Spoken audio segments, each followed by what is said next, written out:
దేవుని కోసం బ్రతకాలి అని నిర్ణయించుకుంటే అది చావైనా బ్రతికైనా, కష్టమైన నష్టమైన, బాధ కన్నీరైనా దేవుడే ముందుండి నడిపిస్తాడు అని రుజువు చేశాడు ఓ విశ్వాసి. దేవుని కోసం ప్రాణమైన, భార్య అయినా, చివరికి పిల్లలైనా నష్టపరచుకోవడానికి సిద్ధపడి అందరినీ పోగొట్టుకున్నా కూడా చెక్కుచెరగని విశ్వాసం ఆయనలో నుండి ప్రతిధ్వనిస్తుండగా దేవుని కోసం అందరి ముందు ధైర్యంగా నిలుబడి ప్రాణాలు కోల్పోయి ఈరోజు ప్రపంచంలో ఎందరికో ఆదర్శంగా నిలిచాడు ఓ క్రీస్తు సైనికుడు. ప్రపంచంలో ఎన్నో ప్రాంతాల్లో ఎంతో ఉజ్జీవం రగిలిస్తూ గొప్ప గొప్ప దైవజనుల నుండి సండే స్కూల్ పిల్లల వరకు అందరూ హృదయపూర్వకంగా పాడుకుంటూ తమను తాము దేవునికి సమర్పించుకునే అద్భుతమైన హృదయాలను కదిలించే ఆత్మీయ పాట I have decided to follow Jesus అనే పాట. ఈ పాట ఏదో ఫారిన్ కంట్రీస్ నుండి మన దేశానికి వచ్చిన పాట కాదండి. ఇది ఇండియాలో అస్సాంకి చెందిన గారో ట్రైబ్లోని నాక్సింగ్ అనే వ్యక్తి హతసాక్షి కాకముందు పలికిన చివరి మాట. అయితే రండి ఆ బలమైన మాటల వెనుక ఉన్న కథ విందాం. దాదాపుగా 150 సంవత్సరాల క్రితం వేల్స్ కంట్రీలో రగిలిన ఉజ్జీవంతో ఎంతోమంది మిషనరీస్గా తమను తాము సమర్పించుకొని ఇండియాకి వచ్చారు. వారిలో అమెరికన్ బ్యాప్టిస్ట్ మిషన్ నుండి అస్సాం రాష్ట్రానికి వచ్చిన వారికి ఇదొక చేదు అనుభవమే అని చెప్పాలి.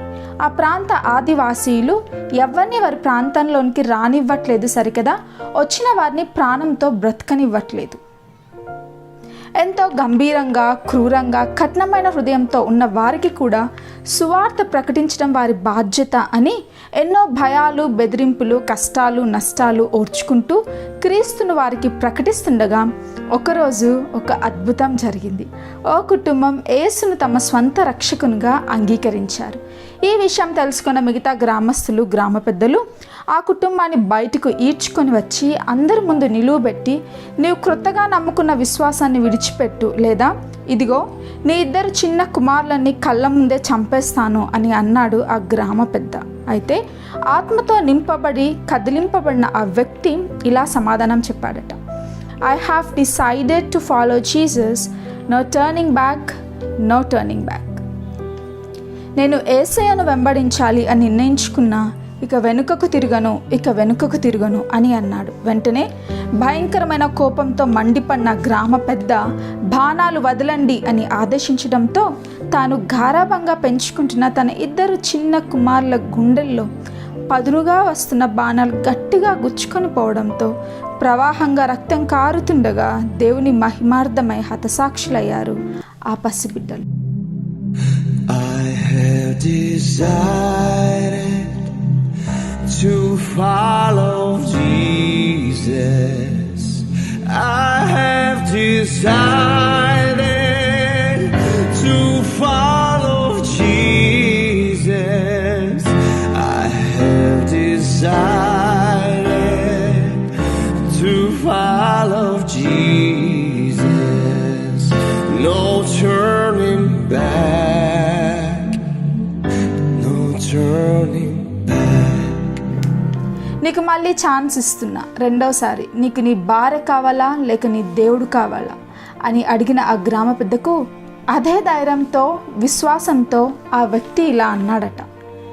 దో none go with me, I will follow Jesus, I will follow Jesus, no turning back, no turning back. నాతో ఎవరు రాకపోయినా నేను యేసునే వెంబడిస్తాను, వెనక్కి తిరగను అని పలికిన వెంటనే భయానకంగా పదునుగా దూసుకొని వస్తున్న బాణాలు తన ప్రియమైన భార్య గుండెల్లోకి దూసుకొని పోగా ఆమె కూడా రక్తపు మడుగుల్లో కుప్పకూలిపోయింది. ఆ గ్రామస్తుల ముందు క్రీస్తు కోసం హతసాక్షి. చివరిగా నీకు మరొక అవకాశం ఇస్తున్నా, ఇప్పటికైనా నీ విశ్వాసాన్ని విడిచిపెట్టు అని బెదిరించిన గ్రామ పెద్దకు నాక్సింగ్ పలికిన చివరి మాటలివి. The cross before me, the world behind me, no turning back, no turning back అని. సిలువ నా ముందు ఉంది, లోకం నా వెనుక ఉంది, నేను వెనక్కి తిరగను, సిలువను చూస్తూ సాగిపోతా అని అనిన వెంటనే ఆ వ్యక్తి కూడా దేవుని కోసం హతసాక్షి కాబడ్డాడు ఆ పదునైన బాణాలతో. వీరందరి మరణంతో ఓ అద్భుతం జరిగింది. వారి అచంచలమైన విశ్వాసం చూసిన గ్రామ పెద్ద హృదయం కదిలిపోయింది.